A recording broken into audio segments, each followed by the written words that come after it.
भुस छ त भुस अरे उठे अरे उठे न अलिक जोरले भन्नुहोस् हौ पापाले म त कस्तो तर्से गाइस पापाको आवाज चाहिँ कत्रो अबी अरे बाबा कस्तो तर्से दिदीला मा सपना देख्दै थियो कि म चाहिँ उयो त्यो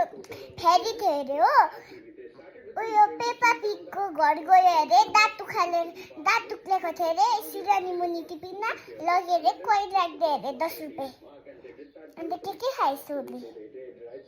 मैले पिक्चर हेर्दै मैले त पिक्चर हेर्दै आँटेको थिएँ कार्टुन हेर्न आँटेको थिएँ कि एडभर्टाइज आयो कि गाइस उयो हेर्नुहोस् है उनीहरू छ अब देखाइदिनु त देख्नुहुँदैछ उयो पापा के हेर्दैछ कि अन्त मैले सिनमा हेरौँ भनेको के चाहिँ लामो भएर भन्दैछु यस्तो पोस्टर हेर्दैछ यस्तो अगाडि आउँदैछ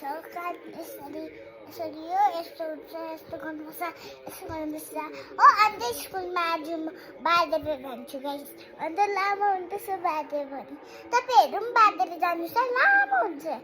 यस्तै हो मेरो पहिला नि यत्रो थियो है गाइस यत्रो लिटल बिट काटेको थियो जस्तो देख्थ्यो है अहिले यत्रो भइसक्यो यत्रो हुँदै जान्छु यति भएपर्छ हौ गाइस मलाई चाहिँ हो अन्त चाहिँ म त्यति बनाउनु लागि तेल ओइलिङहरू गर्दैछु गाइस तपाईँहरू उयो अलिक जोडले गर्नुहोस् है यस्तो टाउकोमा यसरी कुदाउनुहोस् यस्तो पछाडि हो यसरी अगाडि चाहिँ पुरा जोडले गर्दैछ कि बाबाले अन्त मेरो अगाडि चाहिँ अलिक लामो छ है गाइस हेर्नुहोस् बाई अब म सुतेको गाइस निन्द्रा लाग्यो नि त बोल्दै बाई